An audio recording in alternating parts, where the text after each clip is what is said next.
ವಸಂತ ಮತ್ತು ತಂಡದವರು.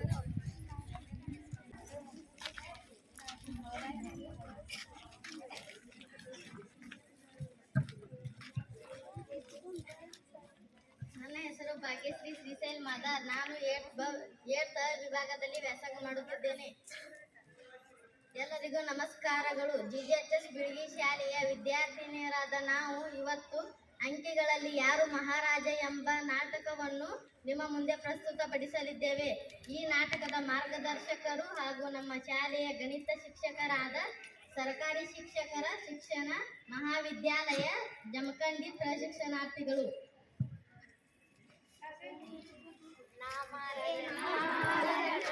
ನಿಲ್ಲಿ ನೀವು ಜಗಳವಾಡುವುದನ್ನು ನಾನು ಕೇಳಿಸಿಕೊಂಡೆ. ನಿಮ್ಮ ಸಂಖ್ಯೆಗಳ ಮಹತ್ವವನ್ನು ತಿಳಿಸಿ.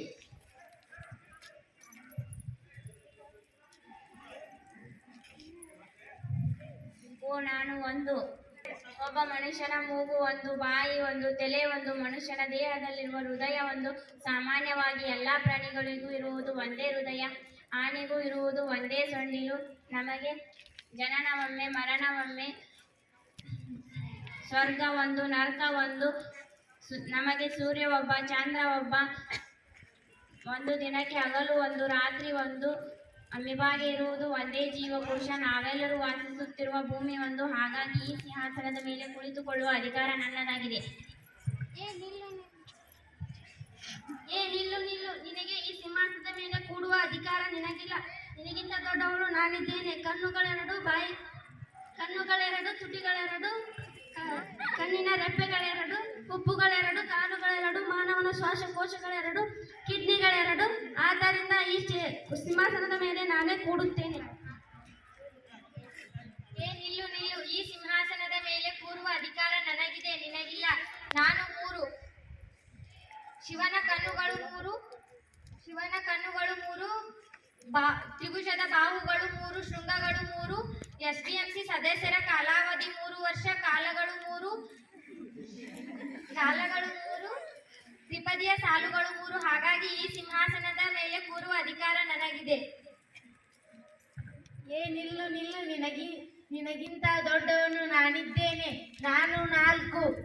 ಮೂಲಾಕ್ಷರಗಳು 4, ಶೃಂಗಗಳು 4, ಚೌಕದ ಬಾಹುಗಳು 4,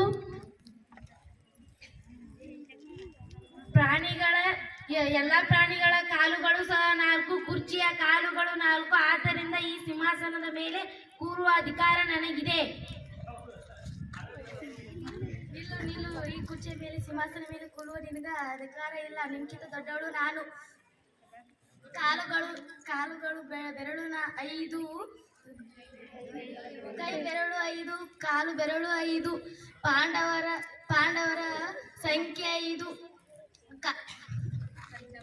ಪಂಚಭುಜ 5, ಶೃಂಗಗಳು 5, ಬಾಹುಗಳು 5, ಆಹಾರದಲ್ಲಿ ಪೋಷಕಾಂಶಗಳು 5.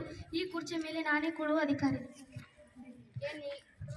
ನಿಲ್ಲು. ಈ ಸಿಂಹಾಸನದ ಮೇಲೆ ಕೂರುವ ಅಧಿಕಾರ ನಿನಗಿಲ್ಲ. ನಿನಗಿಂತ ನಾನು ದೊಡ್ಡವಳು. ಋತುಗಳು 6, ಕೋನದ ವಿಧಗಳು 6, ಬಸ್ಸಿನ ಚಕ್ರಗಳ 6, ಕೀಟಗಳಿರುವ ಕಾಲುಗಳ 6, ಕನ್ನಡದಲ್ಲಿರುವ ಸ್ವರಗಳ 6, ಷಟ್ಭುಜದ ಕೋನಗಳ 6, ಶೃಂಗಗಳ 6, ಬಾಹುಗಳ 6. ಅದಕ್ಕೆ ಈ ಸಿಂಹಾಸನದ ಮೇಲೆ ಕೂರುವ ಅಧಿಕಾರ ನನಗಿದೆ.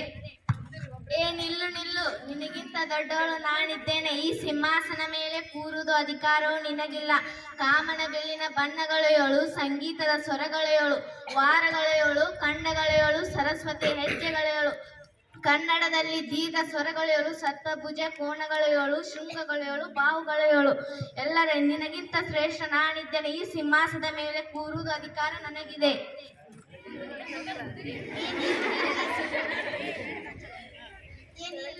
ಸಿಂಹಾಸನ ಮೇಲೆ ಕೂರುವ ಅಧಿಕಾರ ನನಗಿದೆ. 8 ದಿಕ್ಕುಗಳಿವೆ, 8 ಗ್ರಹಗಳಿವೆ, ತರಗತಿ ಅವಧಿ 8, ಅಷ್ಟಭುಜಾಕೃತಿ, ಬಾಹು, ಕೋನ, ಶೃಂಗಗಳು 8. ನಾನು ಈ ಸಿಂಹಾಸನ ಮೇಲೆ ಕೂರುವ ಅಧಿಕಾರ ನನಗಿದೆ. ನಿಲ್ಲು.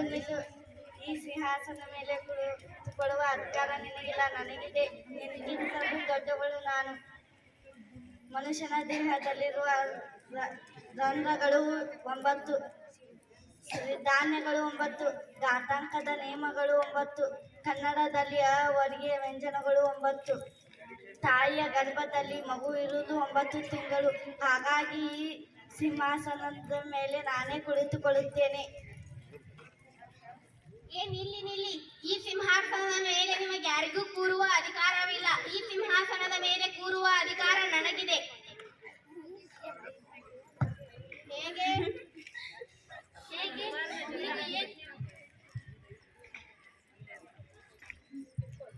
ಈ ಎರಡು ಕೈಗಳನ್ನು ವೀಕ್ಷಿಸಿ. ಈ ಕೈಯಲ್ಲಿ ಒಂದು ವಸ್ತುವಿದೆ, ಹಾಗಾದರೆ ಒಂದು ಎಂದರ್ಥ. ಈ ಕೈಯಲ್ಲಿ ಏನೂ ಇಲ್ಲ, ಹಾಗಾದರೆ ಇದು 0 ಎಂದರ್ಥ. ಹಾಗಾದರೆ ಇದನ್ನು ಓದಿ. 10. ಹಾಗಾದರೆ ನಾನು ನಿಮ್ಮ ಬೆಲೆಯನ್ನು ಕೂಡ ಹೆಚ್ಚಿಸುತ್ತೇನೆ. ಹೇಗೆ? ಒಂದು ನನ್ನ ಪಕ್ಕದಲ್ಲಿ ಬಂದು ನಿಂತಿಕೋ. ಈಗ ಓದಿ. 10. ನೀನು ಹೋಗು. 2 ನೀನು ನನ್ನ ಪಕ್ಕದಲ್ಲಿ ಬಂದು ನಿಂತಿಕೋ. ಈಗ ಓದಿ. 20. 3 ನೀನು ನನ್ನ ಪಕ್ಕದಲ್ಲಿ ಬಂದು ನಿಂತಿಕೋ. 4 ನೀನು ನನ್ನ ಪಕ್ಕದಲ್ಲಿ ಬಂದು ನಿಂತಿಕೋ. 40. 5 ನೀನು ನನ್ನ ಪಕ್ಕದಲ್ಲಿ ಬಂದು ನಿಂತಿಕೋ. 50. 6 ನೀನು ನನ್ನ ಪಕ್ಕದಲ್ಲಿ ಬಂದು ನಿಂತಿಕೋ. 60. 7 ನೀನು ನನ್ನ ಪಕ್ಕದಲ್ಲಿ ಬಂದು ನಿಂತಿಕೋ. 70. 8 ನೀನು ನನ್ನ ಪಕ್ಕದಲ್ಲಿ ಬಂದು ನಿಂತಿಕೋ. 80. 9 ನೀನು ನನ್ನ ಪಕ್ಕದಲ್ಲಿ ಬಂದು ನಿಂತಿಕೋ. 90. ಹಾಗಾದರೆ ಈ ಸಿಂಹಾಸನದ ಮೇಲೆ ಕೂರುವ ಅಧಿಕಾರ ನನಗಿದೆ. ಆಗಿದ್ದು 0. 0ಯನ್ನು ಕೊಟ್ಟಿದ್ದು ಭಾರತ. 0ಯನ್ನು ಕಂಡು ಹಿಡಿದಿದ್ದು ಭಾರತ. ಅವರು ಯಾರೆಂದರೆ ಆರ್ಯಭಟ. ಆರ್ಯಭಟ 0ಯನ್ನು ಕೊಟ್ಟ ನಮ್ಮ ಭಾರತದ ಮಹತ್ವವನ್ನ ಅಥವಾ ಹಿರಿಮೆಯನ್ನ ಹೆಚ್ಚಿಸಿದ್ದಾರೆ ಎಂದು ಹೇಳುತ್ತಾ ಈ ನಾಟಕದಲ್ಲಿ ಅಂಕಿಗಳ ಮಹತ್ವವನ್ನು ತಿಳಿಸಿಕೊಟ್ಟ ಎಲ್ಲ ವಿದ್ಯಾರ್ಥಿಗಳಿಗೆ ಧನ್ಯವಾದಗಳು.